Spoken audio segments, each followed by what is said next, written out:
welcome to House of May LaRue. My name is Adriana, and this is where I speak about topics pertaining to self-healing within the melanated community. And today, we have a very, very special guest, and her name is Amethyst. So amethyst is one of my very favorite stones. One, it's my birthstone, and then two, it's dealing with the third eye and things that is beyond just the physical. It is the metaphysical. It is the energy that aligns us with some things outside of ourselves. So let's talk about it. I keep amethyst in my room for so many different reasons. So one of the most beautiful things about amethyst that a lot of people don't talk about is that it does help against electromagnetic frequencies. So we talk a little bit about black tourmaline doing so, shungite doing so, a lot of the dark stones, as well as green aventurine. It's really good for it as well. Also, amethyst does have mineral properties that do help protect against that energy. So that's one beautiful thing, because sometimes I go to sleep with my router still on, but most of the time I do try to sleep with it off because I don't need that frequency coming into my room. Also, especially because I do usually have my phones in my room. So with that being said, it's really beautiful for that. Also, I keep it in my room because, like lavender, if you think about the properties of lavender, you know, you may put some lavender essential oils in your baby's bath, or you think about like the Johnson & Johnson, you know, we don't, but anyway, when you think about the Johnson & Johnson lavender or the baby lotions and stuff like that, is to help calm your baby, because you know babies, they be a little bit off the chain, they be on 10 sometimes, so you just want them to relax a lot of the time. So with that being said, we use a lot of lavender, and you notice the color of lavender is purple. So there are a lot of synchronicities when it comes to plants, and when it comes to minerals, and when it comes to ourselves, and when it comes to food, and when it comes to so many things. So amethysts have a lot of the same properties as lavender when it comes to calmness. It relaxes the nerves, it relaxes your thought process and yourself overall.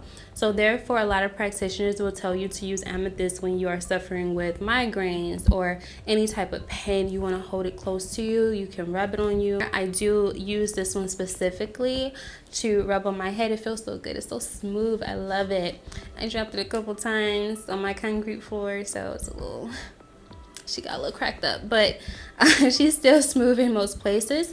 And so I use it when I have a headache. And just as a side note, if you have a lot of headaches, especially if you are of African descent, a lot of us do suffer from low iron. And a wonderful vegetable for that is beetroot. Beetroot have a lot of beautiful properties in it that's actually wonderful for our health benefit. If you look at the color of beetroot, is a very, very, very dark red, to where a lot of them actually look purple, and it's the color of a potent blood. It's very dark. It's very good for your iron and very good for your blood flow. So gem there. So when it comes to things that are dark colors, like dark berries, blackberries are so wonderful for wonderful things, but a lot of times the darker fruit and vegetables are really good for our blood. Anyway, back to amethyst. Another beautiful benefit to amethyst is that it does really help with the hormone balance.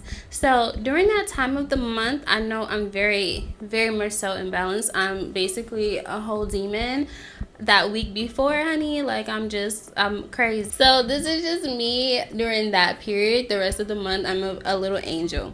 But anyway, with that being said, I don't want to be that way. I don't like to be that way. So I do take precautions. One precaution I definitely do. So I actually steam twice a month. I steam before my cycle, and I steam after my cycle. Not right after and not right before. So I do it like maybe a week and a half before, because it's that week before that I'm a crazy person. So I do it, I try to catch it a little bit before then, maybe a day or two before that. One other beautiful benefit that I don't hear that much about when it comes to amethyst is that it also aids with digestion. So if you're having some problem with digestion, one beautiful thing that is just really good, period, is when you take the hands and you rub around, like have some oil of course on your hands, and you rub around the belly button and you put more pressure down here, right? because you just want to make sure everything is flowing and you want to get that movement. It's really good for constipation as well, or when you have to poop, or when you got some gas that's just kind of stuck there. It's really good to do that. But sometime after you eat, if you feel like you have issues with digestion to where it takes a lot of time, or you ate meat, which we know red meat takes about a good 2 weeks to completely digest, you know, you may want to take that amethyst and rub it on your belly just for like a few minutes every time that you eat, and that will definitely aid with digestion. But that's anything that you rub, if it's your hands or another stone or whatever, it will help. But with the properties of amethyst, it's said to make the process a little bit more potent, so with those minerals and the properties within amethyst. So those are physical benefits. The beautiful, beautiful metaphysical properties for amethyst would be, number one, it helps with assisting your third eye chakra. So if you're trying to align it, if you're trying to open it, if you're trying to access things that's outside of this world, if you're trying to speak to your spirit guides, if you're trying to communicate with anything that's outside of just the physical, a beautiful stone to use during meditation or doing when you're just, you know, channeling, amethyst is the stone for you to do so. I also like to use clear quartz for this. Now, clear quartz is really good for aligning any of your chakras. It's kind of like a generic stone. If you don't have one specifically for that one chakra, you can always use clear quartz. But amethyst is specifically for the third eye chakra alignment, and therefore is really, really helpful for those things. So another thing that it's actually great for is kind of like assessing the feng shui, meaning that it's good for like flowing the energy within your household. You may want to have amethyst at the four corners of your home just for peace. You know, you can, I mean, other stones you would place maybe for protection or to bring in money or to bring in other things, but for amethyst specifically, you may want to put them at the four corners of your home to have peace continuously flowing throughout the space. It's continuously having the positive energy flowing while blocking out the BS, right? So you always want something like that in your home. Of course, there are stones that specifically for protection that are a-okay, and we'll touch on those later. But for amethyst, it's also, if that's all you have right now and you're just starting out, then amethyst is also really, really good for that as well. Now, I'm gonna kind of double back to what I said earlier about using amethyst for meditation and to connect with your ancestors or your spirit guides or whatever you're trying to connect with outside of the physical. One thing is that while you are meditating, if you're trying to retrieve answers, right? If you know you want to know if something is coming towards you, or if something's trying to harm you, or you just need an answer and you're having a hard time connecting, amethyst is a beautiful stone to actually open a portal for that. So the way that you want to use this, you can, I mean, obviously you can use it, you can put it on your forehead, you can put it on, you know, wherever you want to put it, fine. But I would say a beautiful way to utilize this would be to have multiple small amethysts, and you can have them around you, right? Me personally, when I meditate, I like to lie down. It's good to sit in a chair. I'm not a fan of folding legs because I feel that that's a cross, and I don't really like that, right? But that's just me.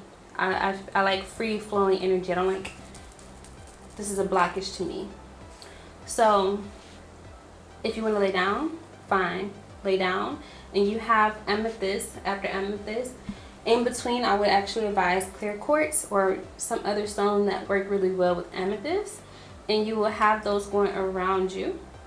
And you will lie there and you will have your third eye facing the sky, right? Facing the sun, whatever, because you're lying down. So I wouldn't, with this meditation, I wouldn't advise sitting up, and I would not advise sitting with your legs crossed. If you do sit up, I would advise having your head like this, because you want to make sure that this is up, you know, it's open, right? So lay down. You want to relax your mind, you want to calm yourself a little bit, and you want to feel the energy of the amethyst. You want to feel that energy, because the energy of amethyst is calm. You have to relax. It works best through calm energy. It's quiet. It's like a beautiful ambiance. You may have candles. You may have whatever other elements that you need. We want to have the 4 elements somewhere within that space. You can have this around you and you become a portal and you're able to retrieve that information. And this takes practice. Don't expect for this to work on the first time, okay? So that's a little tip for you. That's a way that you can use meditation utilizing the amethyst. So this is a beautiful, beautiful stone. It has a lot of history. There are stories pertaining to amethyst. I read one saying that back in Greece they used to wear amethyst to prevent them from getting drunk. I don't know. I didn't dig too deep into that, but maybe one day I'll get into some folklore. But yeah, so that's everything that I have for you. If I forgot something, I'm sure there's just a ton of information that comes with the stone amethyst. But that's all that I'm sharing today. So please leave your comments. Try the meditation. Let me know how it goes. Let me know if you were able to retrieve any information or whatever. And yeah, thank you so much for watching me here at May LaRue. And I hope that you have a beautiful, beautiful day.